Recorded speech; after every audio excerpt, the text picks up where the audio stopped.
하루 평균 860명. 대한민국에서 매일 이 숫자의 사람이 세상을 떠납니다. 그런데 그중 약 15%는 병원이 아닌 집에서 생을 마감합니다. 막상 가족이 집에서 돌아가신다면 우리는 과연 뭘 먼저 해야 할까요? 죽음은 누구에게나 찾아오는 자연스러운 과정이지만 준비되지 않은 상황에서는 남겨진 가족들에게 큰 혼란을 줄 수 있습니다. 특히 집에서 갑작스럽게 사망이 발생했을 경우 어떤 순서로 무엇을 해야 하는지 알지 못해 더욱 당황스러울 수 있습니다. 이 영상이 그런 상황에 처한 분들께 조금이나마 도움이 되길 바랍니다. 이 영상은 당황한 순간에 큰 힘이 될 수 있습니다.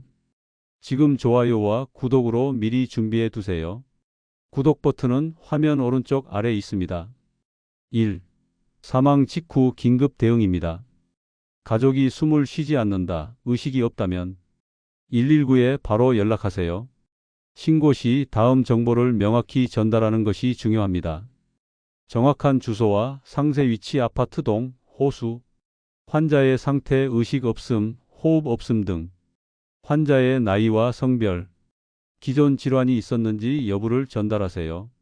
의료진이 도착하면 먼저 심폐소생술 시도, 그리고 필요시 사망 판정을 내립니다. 여기서 중요한 점, 가족이 이미 임종하신 상태라고 판단되더라도 일반인이 사망을 단정해선 안 됩니다. 의료진의 공식 사망 판정이 있어야 장례 절차를 밟을 수 있습니다.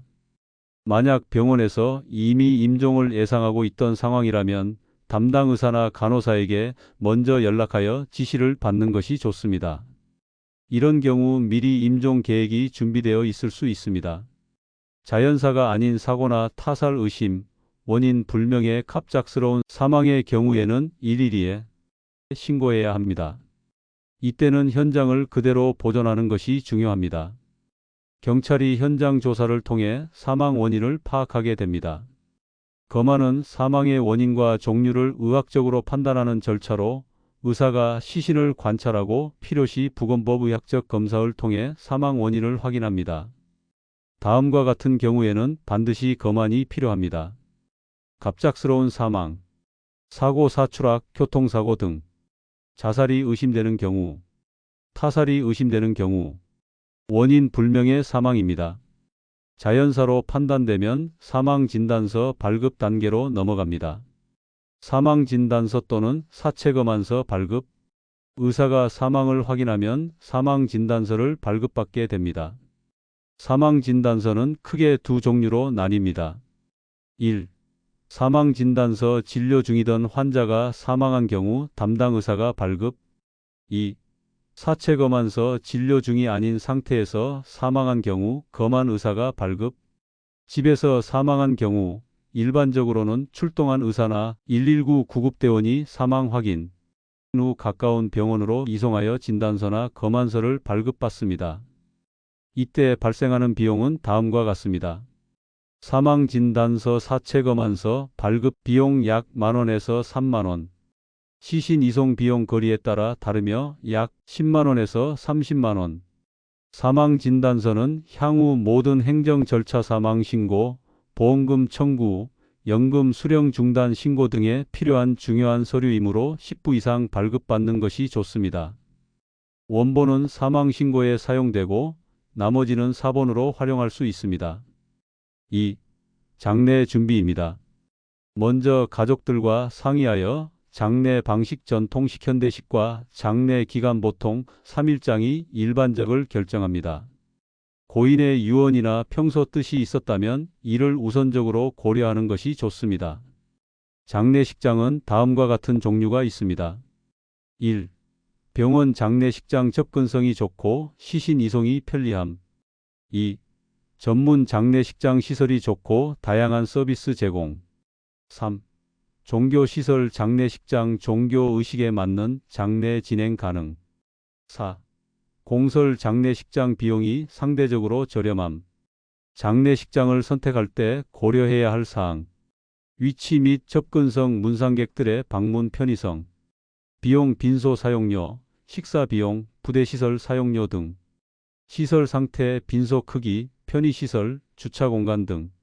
식사 제공 방식 및 메뉴, 장례용품 가격관, 수의, 기타 용품, 직원 서비스 품질. 참고로 장례 비용은 일반적으로 3일장 기준 300만 원에서 1000만 원 정도 소요되며 장례식장에 따라 크게 차이가 날 수 있습니다. 여러 장례식장의 견적을 비교해 보는 것이 좋습니다.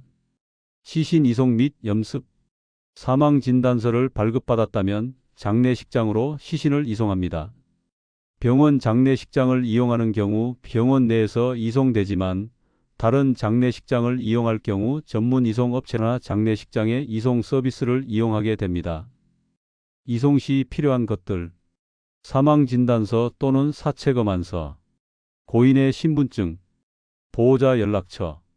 장례식장에 도착하면 염습시신을 깨끗이 닦고 수의를 입히는 과정이 진행됩니다. 염습은 전통적으로 염사라고 불리는 전문가가 진행하며 현대에는 장례지도사가 담당합니다. 염습 과정은 다음과 같습니다. 시신 세척 및 소독, 몸에 솜을 넣고 정리, 수에 입히기, 얼굴 화장 및 정리. 수의는 장례식장에서 구매하거나 미리 준비해 둔 것을 사용할 수 있습니다. 수의 비용은 품질에 따라 10만 원에서 100만 원까지 다양합니다. 빈소 마련 및 장례용품 준비. 빈소를 마련할 때 필요한 것들. 영정사진. 최근 사진 중에서 고인의 모습이 잘 드러난 사진을 선택하고 장례식장에서 영정사진으로 인화해 드립니다.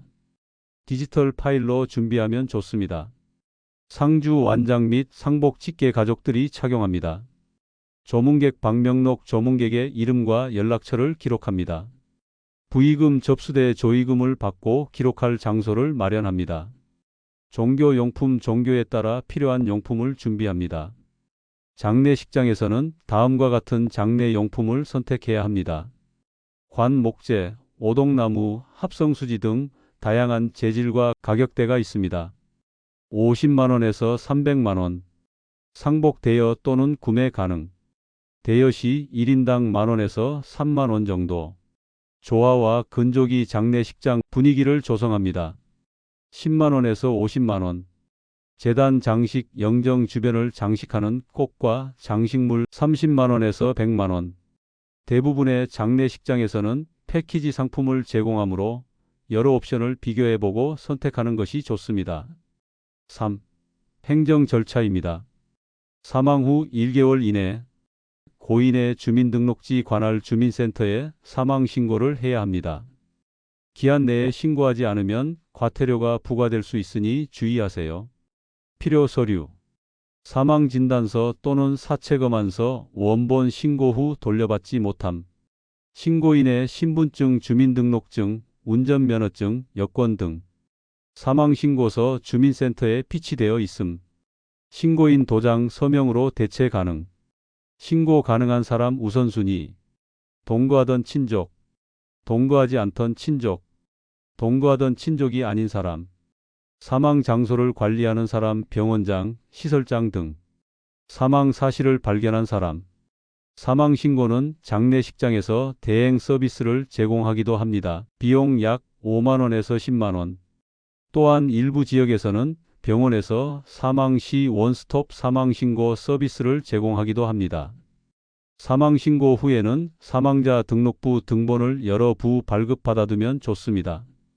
이 서류는 향후 각종 금융기관, 보험사, 연금공단 등에 제출해야 합니다. 각종 공과금 및 계약 정리. 사망 후에는 다음과 같은 공과금과 계약을 정리해야 합니다. 공공요금 및 주거 관련. 전기, 수도, 가스 등 공과금 해지 또는 명의 변경 관련 기관에 사망신고서 사본 제출. 주택, 임대차 계약 정리. 전세금 반환, 월세 정산 등. 재산세, 종합부동산세 등 세금 관련 처리. 통신 및 구독 서비스. 휴대폰 서비스 해지. 이동통신사 대리점 방문. 사망신고서, 가족관계 증명서 지참. 인터넷, IPTV 등 통신 서비스 해지. 통신사 고객센터 문의. 신문, 잡지 등 정기 구독 서비스 해지. 각종 멤버십, 구독 서비스 해지. 넷플릭스, 유튜브 프리미엄 등.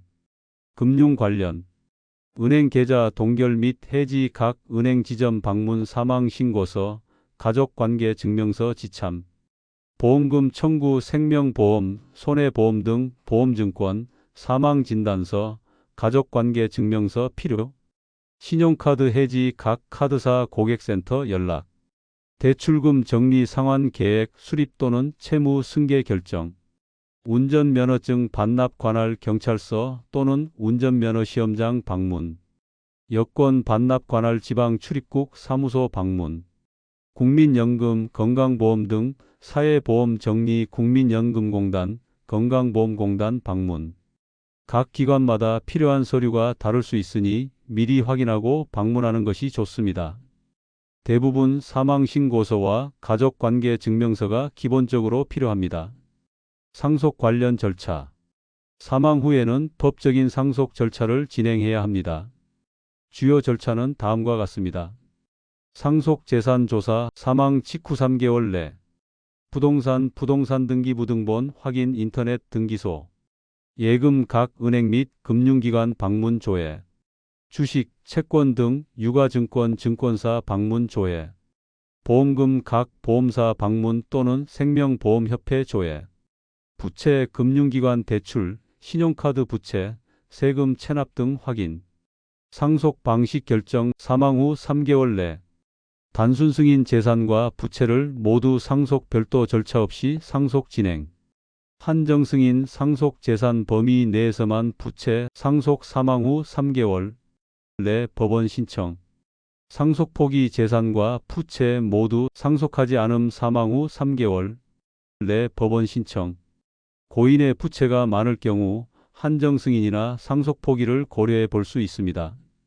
이 경우 반드시 사망 후 3개월 이내에 가정법원에 신청해야 합니다. 상속세 신고 및 납부 사망 후 6개월 내 상속 재산 가액이 일정 금액 이상 기초 공제 10억 원 추가 공제인 경우 상속세 신고 및 납부 세율 10%에서 50% 상속 재산 규모에 따라 차등 신고 및 납부처 관할 세무서 필요 서류 상속세 과세표준 신고서 상속 재산 명세서 사망진단서 가족관계 증명서 등 재산 명의 변경 상속세 납부 후 부동산 관할 등기소 방문 상속 등기 자동차 관할 차량 등록 사업소 방문 주식증권사 방문 상속 주식 명의 변경 예금 각 은행 지점 방문 상속 문제는 가족 간 갈등의 원인이 될 수 있으므로 필요한 경우 변호사나 법무사 등 전문가의 도움을 받는 것이 좋습니다. 특히 재산 규모가 크거나 상속인이 많은 경우 유언장이 없는 경우에는 전문가 상담이 필요합니다. 4. 장례식 진행 절차입니다. 입관식 염습을 마친 고인을 관에 모시는 의식입니다. 주로 장례 첫날에 진행되며 가족들이 참석합니다. 입관 전 고인에게 마지막 인사를 드릴 수 있는 시간을 가질 수 있습니다. 종교별 장례 절차 1. 불교 장례 염습 및 입관 전통적인 방식으로 진행 다비식 화장 전 예불 스님이 진행하는 천도제 장례식 연결식 및 추도사 다비식 화장 화장장에서 진행 49제 사망 후 7일마다 7번 총 49일간 진행하는 천도제 2. 기독교 장례 입관 예배 목사님 집례로 진행 조문객 예배 하루 2회에서 3회 진행 발인 예배 출관 전 진행 하관 예배 매장 또는 봉안 시 진행 위로 예배 유가족 위로를 위한 예배 3. 천주교 장례 입관식 신부님 또는 수녀님 주관 연도기도 매일 저녁 진행 장례미사 성당에서 진행 하관식 매장 또는 봉안 시 진행 연미사 추모를 위한 미사 4. 무종교 일반 장례 입관식 가족 중심으로 간소하게 진행 연결식 추도사 및 고인 추모 발인식 장례식장 출발 전 간단한 의식 매장 또는 화장 가족 선택에 따라 장례 비용은 평균 350만 원에서 600만 원까지 다양하지만 고인을 기리면서도 경제적 부담을 줄일 수 있는 제도도 있습니다. 장례 비용과 정부 지원 제도. 기초생활수급자일 경우 최대 80만 원의 장례비 지원 지자체 별도 예산 운영. 건강보험 장례비 국민건강보험공단에서 직장가입자 사망 시 일부 비용 보전. 사망일로부터 3개월 이내 신청해야 하며 주민센터 또는 보건복지부 사이트에서 신청 가능합니다. 5. 사후 처리입니다. 종교에 따라 49제나 기일제를 준비합니다. 불교의 경우 7일마다 7번의 49제를 지내고 기독교나 천주교는 추모미사나 예배를 드립니다. 고인의 유품을 정리합니다. 옷, 신발, 개인 물품 등을 가족들과 상의하여 처리하거나 보관합니다. 디지털 유산 이메일, SNS 계정 등도 함께 정리하는 것이 좋습니다. 가족들의 심리적 케어도 중요합니다. 필요하다면 전문가의 도움을 받거나 유족 모임에 참여하여 비슷한 경험을 가진 사람들과 이야기를 나누는 것도 도움이 됩니다. 오늘은 집에서 사망이 발생했을 때 필요한 장례 절차와 사후 처리에 대해 알아보았습니다.